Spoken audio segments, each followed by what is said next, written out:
ஸ்ரீ காளிமாதா ஜோதிடம் உலக புகழ்பெற்ற ஜோதிடர் பண்டித் மகாராஜா. காதல், கல்யாணம், உத்தியோகம், வியாபாரம், கல்வி, குழந்தை பாக்கியம் மற்றும் மந்திர சூனிய பிரச்சனைகளுக்கு நிரந்தர தீர்வு. வணக்கம். செய்தி வீச்சு உங்களை வரவேற்றுக் கொள்கிறது.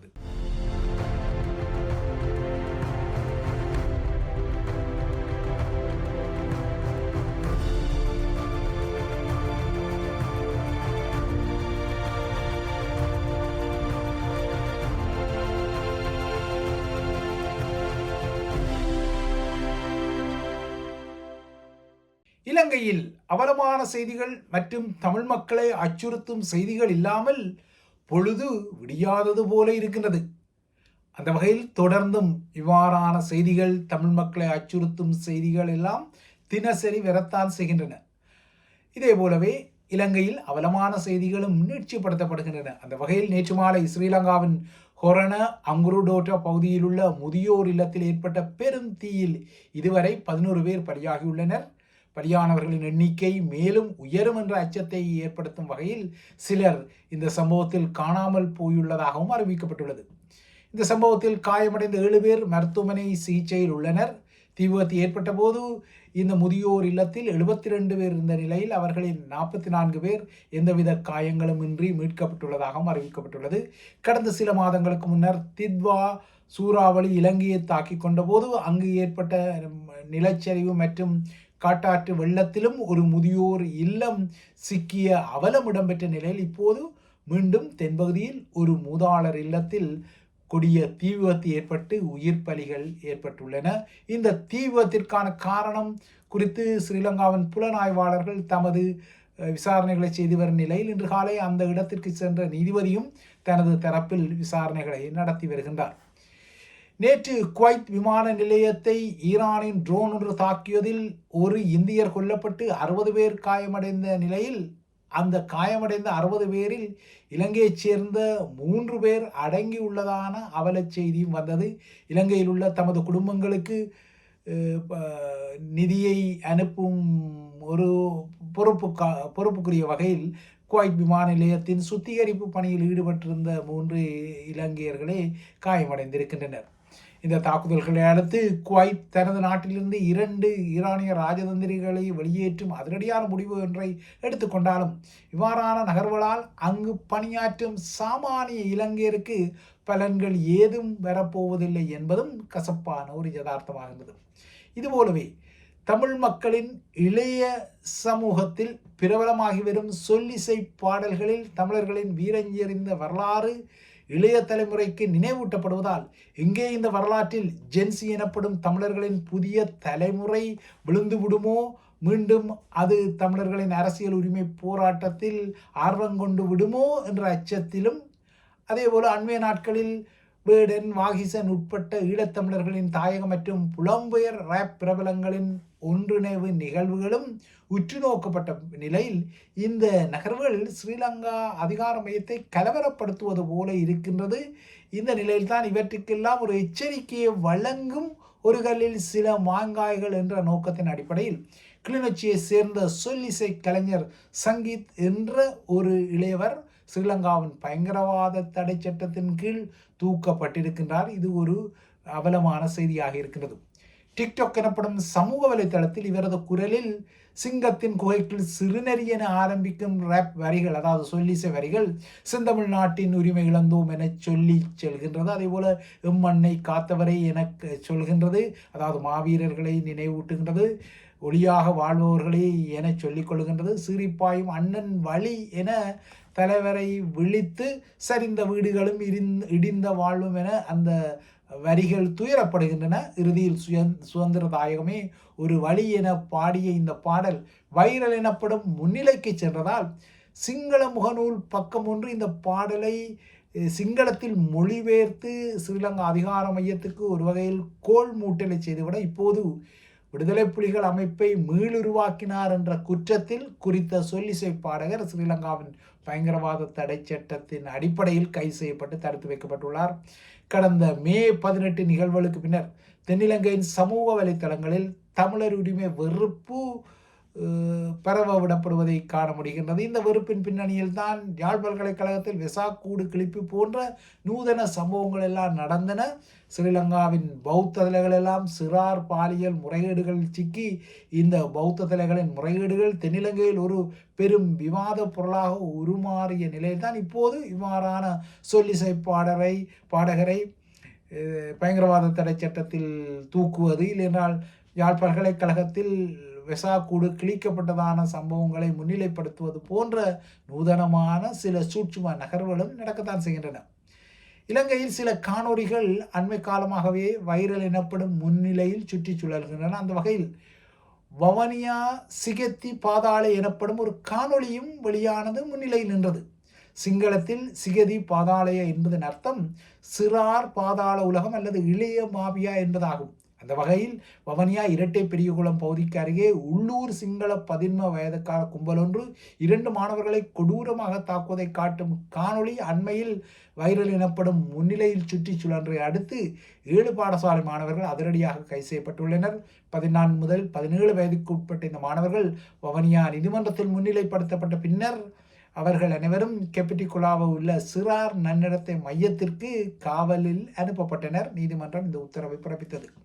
இலங்கையில் பெரியவர்களிடம் பரவியுள்ள பாதாள உலகம் இப்போது சிகதி பாதாள எனப்படும் சிறார் பாதாள உலகம் அல்லது இளைய மாபியா என்ற விழிப்பு நிலைக்குரிய செய்திகளையும் உருவாக்கி வரும் நிலையில்தான் ஈழத்தமிழர்களின் ரேப் பாடகருக்கு, அதாவது சொல்லிசை பாடகருக்கு பயங்கரவாத தடை சட்டம் பாய்கின்றது. அதாவது இனம் குறித்து அவலம், இல்லையென்றால் இனத்தின் குறித்து சொல்லிசையில் ஒரு பாடலை உருவாக்கியமைக்கு இந்த நிலைமை.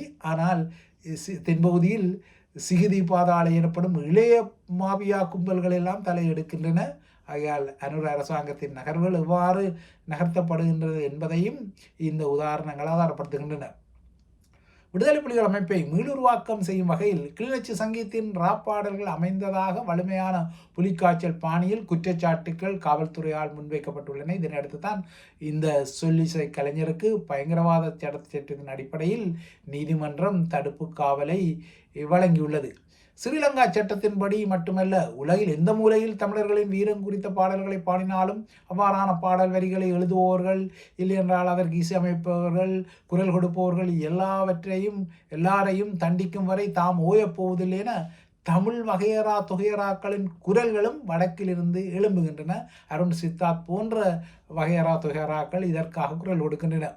தமிழர்களின் அரசியல் உரிமை போராட்டத்தின் ஒரு முக்கிய அடையாளமாக பொன் சிவகுமாரன் உள்ள நிலையில் அவரது 52வது நினைவு நிகழ்வு ஏற்பாடுகளை செய்தமைக்கு விளக்கம் கோரி வலிகிழக்கு பிரதேச சபையின் தவிசாளரும் இப்போது ஸ்ரீலங்கா காவல்துறையின் விசாரணைக்கு அழைக்கப்பட்டுள்ள நிலையில்தான் தமிழர்களின் அரசியல் உரித்துக்கள் எல்லாம் இப்போது அரசாங்கத்தின் கண்களில் பட்டு பெரும் எதிர்மறையான விளைவுகளை ஏற்படுத்தி வருகின்றது. இலங்கையின் அரசியல் களத்தில் உள்ள தலைகள் மற்றும் கட்சிகளிடம் சதிகள் கலந்துள்ள விடயங்கள் புதுமையானவை அல்ல. அந்த வகையில் 2019 இலங்கையில் நடந்த ஈஸ்டர் எனப்படும் உயிர்த்த ஞாயிறு தாக்குதல் சதியின் 3வது சந்தேக நபராக பெயரிடப்பட்ட ஸ்ரீலங்கா அரசு புலனாய்வு சேவையின் அப்போதைய பணிப்பாளரும் கடந்த பிப்ரவரி மாதம் முதல் ஸ்ரீலங்காவின் தடுப்பு காவலில் உள்ளவருமான மேஜர் ஜெனரல் சுரேஷ் சாலை தொடர்பான சில முக்கிய விடயங்களை இன்று ஸ்ரீலங்கா சிஐடியினர் கொழும்பு நீதிமன்றத்தில் பிற்பகலில் முன்வைக்கும் ஒரு நிகழ்ச்சி நிரலும் இருந்தது. இந்த ஈஸ்டர் சதி தொடர்பாக ஸ்ரீலங்காவின் முன்னாள் அரசு தலைவரான டெர்மினேட்டர் கோட்டாபாயக்கும் அவரது 2 புலனாய்வு சகபாடி முகங்களான இராணுவ கேர்னல் முகமது அன்சார் மற்றும் சில்வா எனப்படும் பிரமானந்த உடலகம ஆகியோருக்கு வெளிநாட்டு பயண தடைகள் நேற்று விதிக்கப்பட்ட நிலையில்தான் இன்று சுரேஷ் சாலை தொடர்பான விடயங்கள் நீதிமன்றத்துக்கு வந்தன. கோட்டாபாயவும் இந்த 2 இராணுவ புலனாய்வு முகங்களும் நாட்டை விட்டு தப்பியோடும் திட்டங்களை கொண்டிருப்பதாக ஸ்ரீலங்கா சிஐடியினர் நேற்று நீதிமன்றத்தில் எச்சரித்ததும் இந்த பயண தடையை நீதிமன்றம் அதிரடியாக விதித்தது. இந்த தடை உத்தரவை உடனடியாக ஸ்ரீலங்காவின் குடிவரவு மற்றும் குடியகல்வு கட்டுப்பாட்டாளர் நாயகத்திற்கு அறிவித்து விமான நிலையங்களை உஷார்படுத்துமாறும் கோட்டாபாய உட்பட்ட இந்த 3வரும் நாட்டை விட்டு வெளியேறுவதை தடுக்குமாறும் நீதிபதி உத்தரவு ஒன்றை பிறப்பித்திருக்கின்றார். ஈஸ்டர் தாக்குதல் சதி குறித்த விசாரணைகளின் கட்டம் இறுக்கமடைந்து வருவதால் எங்கே தாம் வளையங்கட்டப்படுவோமோ என்பதை தெரிந்து கொண்ட கோட்டாபாயவும் கேர்னல் முகமது அன்சாரும் பிரேமானந்த உடலகம் ஆகிய சில்வாவும் நாட்டை விட்டு வெளியேற முனைவதாகவும் அவர்கள் அவ்வாறு வெளிநாடுகளுக்கு பறந்தால் அது ஈஸ்டர் சதி விசாரணைகளை தொடர்வதற்கு ஒரு தடையாக அமையும் என ஸ்ரீலங்கா சுயேடினர் நீதிமன்றத்திடம் தெரிவித்த பின்னர்தான் அவர்களுக்கு இந்த பயண தடை விதிக்கப்பட்டுள்ளது. ஸ்ரீலங்கா சுயேடினர் இதுவரை முன்னாள் அரசுத் தலைவர் கோட்டாபாய ராஜபக்சவை ஒரு சந்தேக நபராக இந்த ஈஸ்டர் சதியில் நேரடியாக குறிப்பிடவில்லை என்றாலும் விசாரணைக்குரிய நபர் என்ற வகையில் இந்த வழக்கோடு கோட்டாபாய இப்போது ஸ்ரீலங்கா சுயேடினரால் நேரடியாக இணைக்கப்பட்டிருக்கின்றார். இது ஒரு முக்கியமான விடயம். ஆனால் அந்நூறு அரசாங்கம் இப்போது தமது ஆட்சி பலவீனங்களை மறைக்கத்தான் இவ்வாறான பழைய சதி விடயங்களை இல்லைன்றால் பழைய விடயங்களை பரபரவாக்க தலைப்படுவதாகவும் ஆனால் ஆட்சி விடயத்தில் கோட்டை விடுவதாகவும் எதிர்க்கட்சிகள் லாவணி பாடிக்கொள்கின்றன. அதற்கு தோதாக நாட்டில் உள்ள ஏழை மக்களின் சமூக பாதுகாப்பு திட்டங்களுக்கு தேவையான நிதியை அரசாங்கத்தால் ஒதுக்க முடியவில்லை என்பதை அரசாங்கமே இப்போது ஒத்துக்கொண்டுள்ளது. இதனால் இலங்கையில் வாழும் 4 பேரில் ஒருவர் வறுமை கேட்டுக்கு கீழே சிக்கியுள்ளதாக உலக வங்கி புதிய எச்சரிக்கை விடுத்துள்ளது. இந்த பாதகமான நிலைமையை அரசாங்கம் ஒப்புக்கொண்டாலும் அனைத்துலக நாணய நிதியத்தின் அதாவது IMFின் சீர்திருத்த கட்டுப்பாடுகள் ஏழைகளுக்கு உதவ தலைப்படும் தமது அரசாங்கத்தின் திறனை கட்டுப்படுத்துவதாக கூறி அன்னொரு அரசாங்கம் இந்த விடயத்திலிருந்து நழுவ முனைந்தாலும் அரசாங்கத்தின் மீதான மக்களின் எதிர்ப்பு ஏறுமுகமாகி வருவதை காண முடிகின்றது. கிராமப்புறங்களில் சுயதொழில் ஊக்குவிக்கப்பட்டு வருவதாகவும் வேலையற்றவர்களுக்கு வேலை வாய்ப்புகள் வழங்கப்படுவதாகவும் இதனால் நாட்டில் வறுமை குறைந்து மக்களிடம் செழுமை தலதூக்குவதாக அரசாங்கம் கூறிக்கொண்டாலும் நாட்டின் குடிப்பெரம்பலில் 25% வறுமை கோட்டுக்கு கீழே வாழுவதை உலக வங்கி மீண்டும் ஒரு முறை சுட்டி காட்டியிருக்கின்றது, எச்சரித்திருக்கின்றது. இது சிஸ்டம் சேஞ்ச்காரர்களுக்கும் சரி அவர்களின் தமிழ் ஆதரவு குரல்களுக்கும் சரி ஒரு முக்கியமான செய்தி என்பதில் மாற்று கருத்துக்கிடமில்லை. இவை இலங்கை தொடர்பான விடயங்கள். அடுத்து உலக செய்திகளை நோக்கி கொண்டால் ஈரானுக்கு எதிரான அமெரிக்காவின் போர் நிறுத்தப்பட வேண்டும் என கோரும் ஒரு தீர்மானம் அமெரிக்க காங்கிரஸில் நேற்று இந்த போருக்கு பின்னர் முதன் முறையாக நிறைவேற்றப்பட்டவை அரசு தலைவர் டொனால்ட் ட்ரம்புக்கு ஒரு அடியாக வந்திருக்கின்றது. இந்த தீர்மானத்திற்கு டொனால்ட் ட்ரம்பின் சொந்த கட்சியான குடியரசுக் கட்சியிலிருந்து 4 உறுப்பினர்கள் எதிர்க்கட்சியான ஜனநாயக கட்சியினருடன் இணைந்து வாக்களித்தமை ஒரு முக்கிய விடயம். ஈரானுக்கு எதிரான அமெரிக்க போரை கட்டுப்படுத்த காங்கிரஸ் ஏற்கனவே 3 முறை இவ்வாறான தீர்மானத்தை நிறைவேற்ற முயற்சிகளை மேற்கொண்டது. ஆனால் அந்த 3 முறையும் அவை தடைகளுக்கு உள்ளாகின. 2 வாரங்களுக்கு முன்னர் கூட சபாநாயகர் மைக் ஜான்சன் 3வது முயற்சியை தந்திரோபாயமாக தடுத்திருந்தார். ஆனால் இப்போது 4வது முறையாக இந்த தீர்மானம் அதாவது ட்ரம்பின் ஈரான் மீதான போரை கண்டிக்கும் தீர்மானம் நிறைவேற்றப்பட்டுள்ளது. 215க்கு 200 என்ற அடிப்படையில் இந்த தீர்மானம் நிறைவேற்றப்பட்டாலும் இதனால் வரக்கூடிய அடுத்த கட்ட நகர்வுகள் நிச்சயமற்றவையாகவே உள்ளன. ஏனெனில் அமெரிக்க அரசு தலைவரை பொறுத்தவரை அவர் இராணுவத்தின் தலைமை தளபதி என்ற அதிகாரத்தை கொண்டிருக்கின்றார். ஆகையால் அவரது அதிகாரத்தை கட்டுப்படுத்தும் காங்கிரஸின் எந்த ஒரு நடவடிக்கையையும் அதாவது இவ்வாறான தீர்மானங்கள் கோரும் நகர்வுகளை எல்லாம் ட்ரம்ப் வீட்டோ செய்யலாம் என்பதும் அவருக்கு உள்ள ஒரு உரிமையாகும். எனினும் அவரது கட்சியில் உள்ள 4 உறுப்பினர்கள் காங்கிரஸில் ஜனநாயக கட்சியுடன் இணைந்து வாக்களித்தமை ட்ரம்பின் ஈரான் மீதான போருத்திக்கு ஒரு கண்டனமாக வந்திருக்கின்றதும் ஒரு முக்கியமான விடயம். இதற்கிடையே இஸ்ரேலிய பிரதமர் பெஞ்சமின் நெத்தன்யாகு மீது விரக்தி அடைஞ்ச டொனால்ட் ட்ரம்ப் கடந்த திங்களன்று அவருடன் தொலைபேசியில் உரையாடிய போது நெத்தன்யாகுவை ஒரு சுத்த பைத்தியக்காரர் என்றும் நன்றி கேட்ட ஜென்மம் என்றும் குற்றஞ்சாட்டியதாக வெளிவந்த அக்சியோஸ் ஊடக செய்தியை ட்ரம்ப் மறுக்கவில்லை, ஒத்துக்கொண்டிருக்கின்றார். இந்த செய்தி குறித்து ஒரு ஊடகர் ட்ரம்பிடம் நேரடியாக வினவிய போது ஆம் அவ்வாறு நான் சொன்னேன் என அவர் மறைக்காமல் சொல்லிக்கொண்டார். எனினும் தான் இதனை கடும் கோபமாகவோ சீற்றமாகவோ சொன்னதாக எடுத்துக்கொள்ள முடியாது. எனினும் இஸ்ரேல் தொடர்ந்தும் லெபனானை முரண்பாட்டுக்கு உள்ளாக்குவது இல்லையென்றால் லெபனான் மீது தாக்குதலை நடத்துவது தனக்கு உறுத்தலையும் கலக்கத்தையும் ஏற்படுத்துவதால் அதற்கு காரணமானவர் என்ற அடிப்படையில் பெஞ்சமின் நெத்தன்யாகு அதாவது இஸ்ரேலிய பிரதமரை ஒரு சுத்த பைத்தியக்காரர் என்றும் நன்றி கேட்ட ஜென்மம் என்றும் தான் விழித்ததாகவும் அவர் குறிப்பிட்டிருக்கின்றார். கடந்த வருடமும் ஈரானின் மீது அமெரிக்கா தாக்குதல் நடத்தி அதன் அணு உலைகளை தகர்த்ததாக கூறிய நிலையில் கடந்த வருடமும் ஈரானுடனான 12 நாள் போர் முடிவுக்கு வந்து அதன் பின்னர் ஒரு போர் நிறுத்தம் உருவாக்கப்பட்ட போது இஸ்ரேலிய தாக்குதல்கள் அந்த போர் நிறுத்தத்துக்கு அச்சுறுத்தலாக இருப்பதாக கூறப்பட்ட போது கடந்த ஆண்டும் ஊடகர்கள் முன்னிலையில் நெத்தன்யாகு குறித்து ட்ரம்ப் ஒரு தகாத வார்த்தையை பயன்படுத்திய நிலையில் இப்போது மீண்டும் அதனை சொல்லி இருக்கின்றார். பைத்தியகாரர் என்றும் நரியட்டு ஜென்மம் என்றும் நெத்தன்யாகுவை விழித்திருக்கிறார். ஆனால் ட்ரம்ப் இவ்வாறு விழித்தாலும் தனக்கு பைத்தியகார பட்டத்தை சூட்டி கொண்டாலும் நெத்தன்யாகு அமெரிக்க வரலாற்றில் ட்ரம்பை இஸ்ரேலின் மிகச்சிறந்த நண்பர் என பலமுறை வர்ணித்திருப்பதும் இங்கு குறிப்பிடத்தக்க ஒரு விடயம். இவைதான் ஐபிசி தமிழின் செய்தி வீச்சு. தொடர்ந்தும் ஐபிசி தமிழுடன் இணைந்திருங்கள்.